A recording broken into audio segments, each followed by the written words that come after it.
Yo les gars, j'espère que vous allez bien. On se retrouve pour une toute nouvelle vidéo les gars.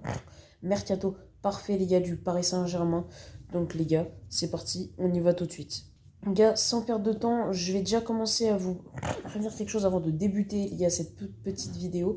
Solaire, Paredes, Kerrer, Draxler, Wijnaldum, Navas sont tous au club. Ils sont revenus de prêt les gars vu qu'on est cet été du coup les gars.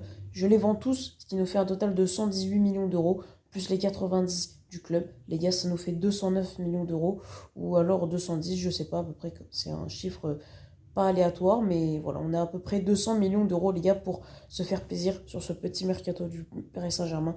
Donc, les gars, on y va sans plus attendre. Donc, les gars, au goal, on y va directement. On va garder Donnarumma, Rico, les gars, d'ailleurs, qui revient du coma. Enfin, il revient pas, il s'est réveillé, les gars, du coma, Rico. Sergio Rico, la doublure de Donnarumma. Malheureusement, pour moi, je pense que c'est pas assez bon pour jouer une LDC. Mais bon, les gars, Donnarumma se baisse jamais. Donnarumma est vraiment un très bon gardien. Il faut juste qu'il ait encore plus confiance en lui. Et en troisième gardien, les gars, le Tellier.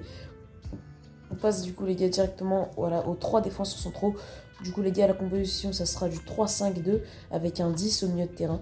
Donc en défense centrale, les gars, comme le PSG l'a déjà officialisé, Skriniar. Enfin, ça n'a pas été encore officialisé, mais les gars, c'est très officieux. Ça va être officialisé avant la fin du mercato. Skriniar, les gars, est recruté, les gars, pour le mettre du côté droit de la défense. En doublure, Mukiele de Skriniar. Donc on garde Mukiele, on achète du Skriniar. En défense centrale, les gars, Marquinhos, capitaine, les gars du Paris Saint-Germain, avec Bichiabou. Voilà, les gars, ça reste très très bon, les gars, sur composition d'équipe. Pour l'instant, on a nos deux défenseurs centraux à droite et au centre. À gauche, les gars, on va retrouver Kipembe en tant que titulaire et on va acheter la deuxième recrue du Paris Saint-Germain pour cet été dans la défense centrale. Bon, les gars, j'aurais bien voulu vous mettre un petit compteur en bas. Je sais pas si je vais le faire, mais je pense pas. Du coup, les gars, on passe directement au milieu de terrain. Du coup, les gars, au milieu de terrain, je me suis dit qu'il fallait renforcer tout ça défensivement dans la projection des milieux de terrain et qu'il fallait arrêter avec certains joueurs. Donc, les gars, on recrute Henderson et Ilkay Gundogan, les gars, ce qui sont deux très bons milieux de terrain de première ligue. Bien sûr, voilà, hein, pour moi, c'est deux excellents milieux de terrain. Henderson qui, défensivement, dans l'intensité, c'est vraiment un excellent joueur, les gars. Du coup, je pense qu'il n'y a pas mieux que lui dans un rôle, peut-être dans un de ses derniers clubs, les gars. Il est pas très vieux, hein, Henderson, et puis surtout on voit comment il donne avec Liverpool. Puis à Liverpool, les gars, c'est très. Je supporte Liverpool, et Liverpool, il y a beaucoup trop de milieu de terrain. C'est très, très, très brouillon à Liverpool, même si le départ de Milner vers Brighton. En doublure de Henderson, les gars, on retrouve Marco Verratti et Warren Zaïre-Emery qui va tourner en 6 à droite et à gauche. Et du coup, il va être la doublure aussi de Ilkay Gundogan, du coup, les gars, et Fabian. Donc on garde Fabian et on recrute Ilkay Gundogan, les gars. Très bon milieu de terrain allemand. Il est turc, mais il est aussi allemand, les gars. Il me semble qu'il doit avoir la double nationalité, les gars.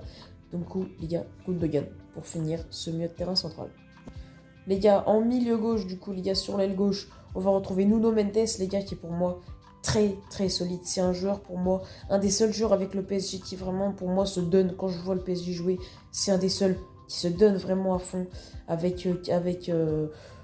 pour moi en fait les gars, je pense que c'est un des seuls au PSG sincèrement qui se donne à fond et qui se déchire sur le terrain pour se donner à fond et qui est pas là pour l'argent comme certains comme d'autres joueurs de l'équipe.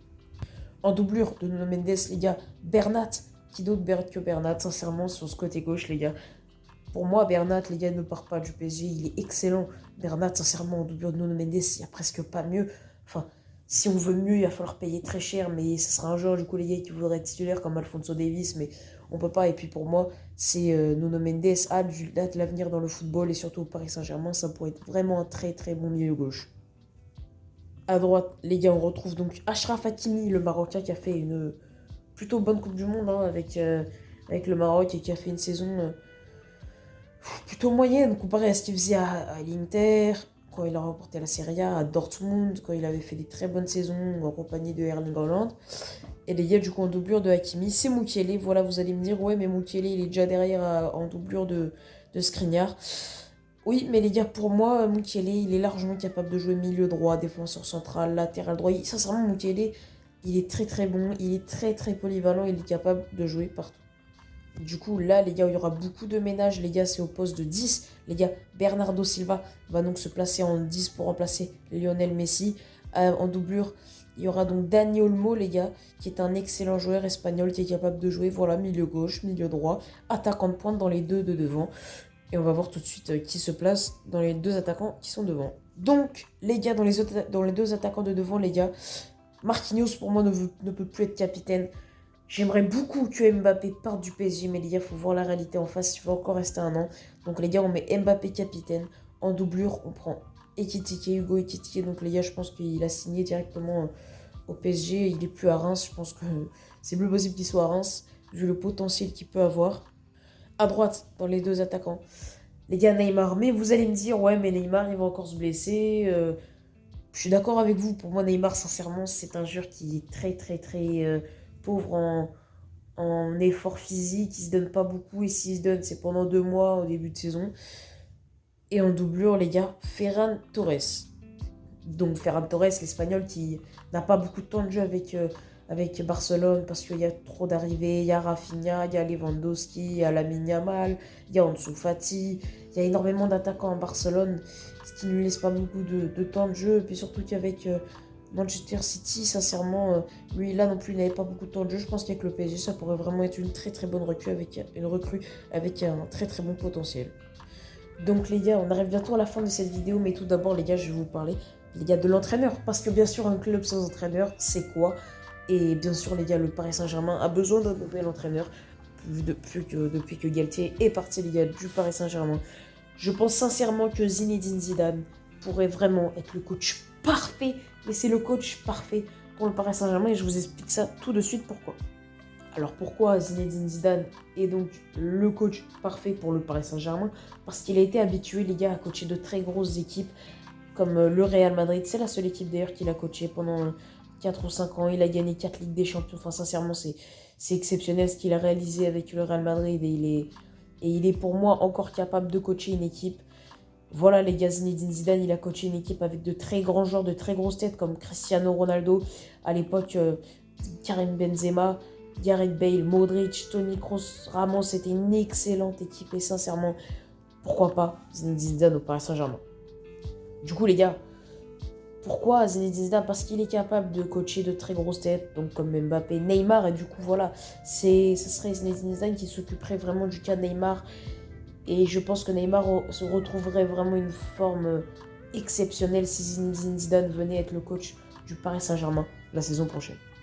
Donc du coup les gars, c'est déjà la fin de cette vidéo. J'espère que vous l'avez kiffé les gars. N'hésitez pas à vous abonner, à liker ce contenu les gars si ça vous plaît les gars. Et bon week-end, bonne semaine. Les gars, juste pour vous dire ça maintenant les gars, tout de suite. Du coup les gars, j'ai voulu faire un mercato parfait, mais le mien, mon mercato parfait pour moi, parce que je sais qu'il y a beaucoup de rumeurs autour de certains joueurs, comme Lucas Hernandez. Néanmoins les gars, moi je voulais faire mon mercato parfait, du coup les gars, je l'ai fait. Et je pense que, voilà, c'est une bonne idée de faire cette petite vidéo les gars. Et j'ai eu d'ailleurs les gars une petite idée en faisant le montage. Est-ce que vous êtes chaud? Dites-moi les gars dans les commentaires que on fasse exactement cette carrière, mais qu'on la fasse les gars sur FIFA 23 et qu'on teste cette équipe sur 2 ans les gars. Et ça nous rendrait peut-être un contenu plutôt pas mal. N'hésitez pas les gars à me le dire dans les commentaires. Et les gars, voici tout de suite l'équipe type. Et du coup les gars, j'espère que vous allez passer un bon week-end. J'ai dû m'y reprendre à quelques fois pour faire la fin de cette vidéo. C'est la fin. Ciao.